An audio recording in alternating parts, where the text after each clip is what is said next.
Bienvenue dans cette nouvelle vidéo. Comme je vous l'avais promis dans la chaîne, donc ici on a un exercice très intéressant. Donc on donne un réel positif A et deux expressions PS telles que P il est défini ainsi et S il est défini donc avec ces radicales-là. La première question nous demande de déterminer le réel positif A lorsque le produit PS est égal à 1. Et pour la deuxième question, donc on a une équation de ce type, donc P à la puissance X plus S à la puissance X qui est égal à 4. Donc là, l'objectif c'est de déterminer le réel X qui va vérifier cette équation une fois qu'on a trouvé le réel A. Et donc là, cet exercice-là, donc je pense que ça sera destiné aux élèves qui sont en classe de première S. Mais les élèves qui sont en classe de seconde peuvent regarder la démarche et si vous avez des questions, donc vous pouvez me poser toutes vos questions en commentaire de cette vidéo. Donc là, on va passer à la première question maintenant. Et pour la première question, on demande de déterminer le réel A à quoi est égal à A lorsque le produit PS est égal à 1.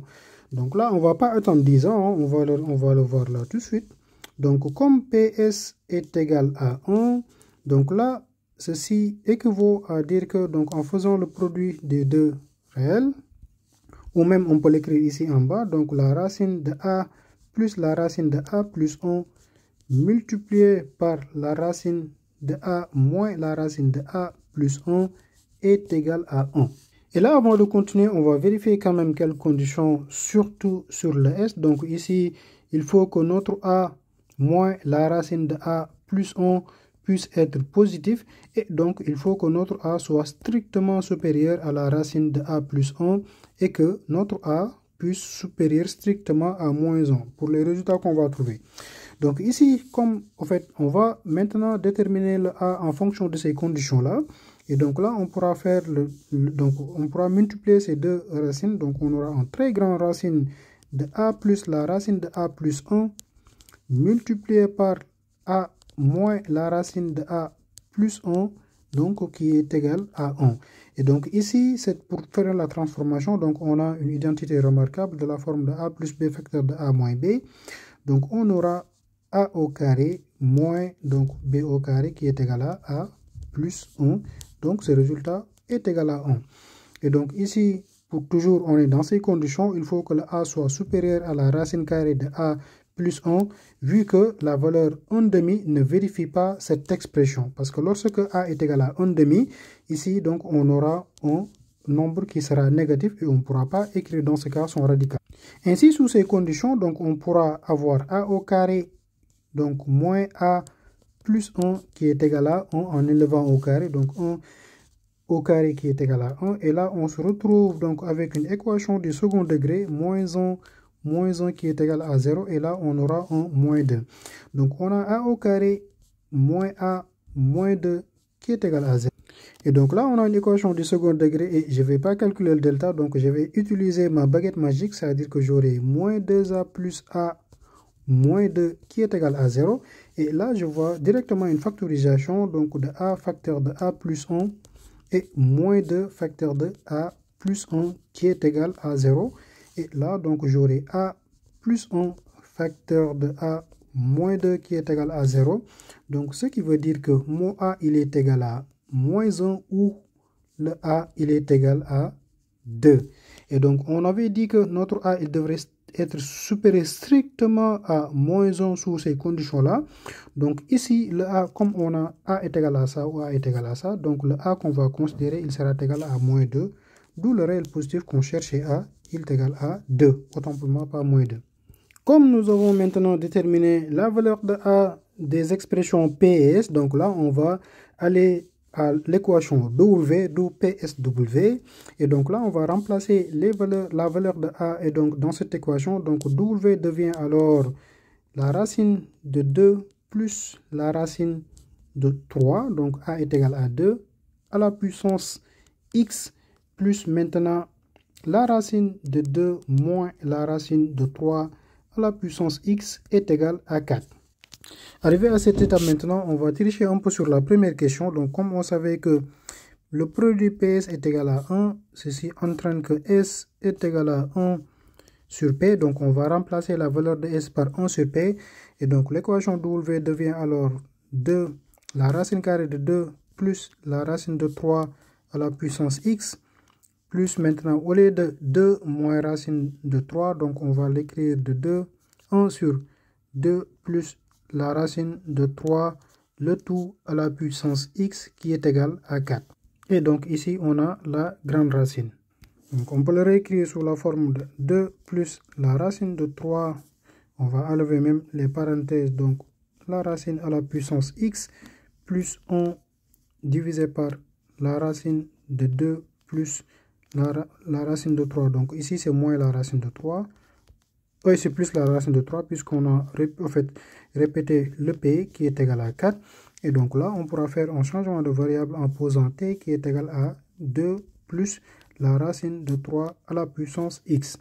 Donc lorsque t est égal à 2 à la racine de 2 plus la racine de 3 à la puissance x, donc on aura une équation de cette forme. Donc t plus 1 sur t qui est égal à 4. Et donc là, donc ici c'est t au lieu de 4. Donc là, on pourra réduire au même dénominateur. Donc on aura t au carré plus 1 sur t qui est égal à 4. Donc ceci équivaut à dire qu'on a une équation du second degré de ce type, t au carré moins 4t plus 1 qui est égal à 0.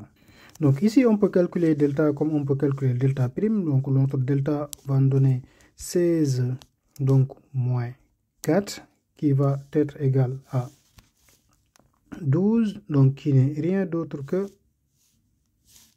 pour la racine de delta, donc qui est égal à la racine de 12 qui est égal à 2 racines de 3, c'est-à-dire la racine de 4 fois 3, donc la racine de 4 est égale à 2 racines de 3. Donc on peut déterminer deux valeurs de t vu que notre delta est positif, donc on aura un t1 qui est égal à moins b, donc qui est égal à 4, moins 2 racine de 3 divisé par 2, donc ici on aura 2 moins la racine de 3, et un t2 qui est égal à 4 plus 2 racine de 3 divisé par 2, donc on aura 2 plus racine de 3. Ainsi, maintenant, on va faire une identification avec le changement de variable qu'on avait posé ici. Donc, lorsque t est égal à 2 plus racine de 3, donc ici, ceci équivaut à dire que donc, la racine de 2 plus la racine de 3 à la puissance x n'est rien d'autre que 2 plus la racine de 3. Donc ici, on peut l'écrire sous la forme d'une grande racine au carré, c'est-à-dire 2 plus la racine de 3, le tout au carré. Et donc, ceci nous dit que ici, le x qu'on a est égal à 2.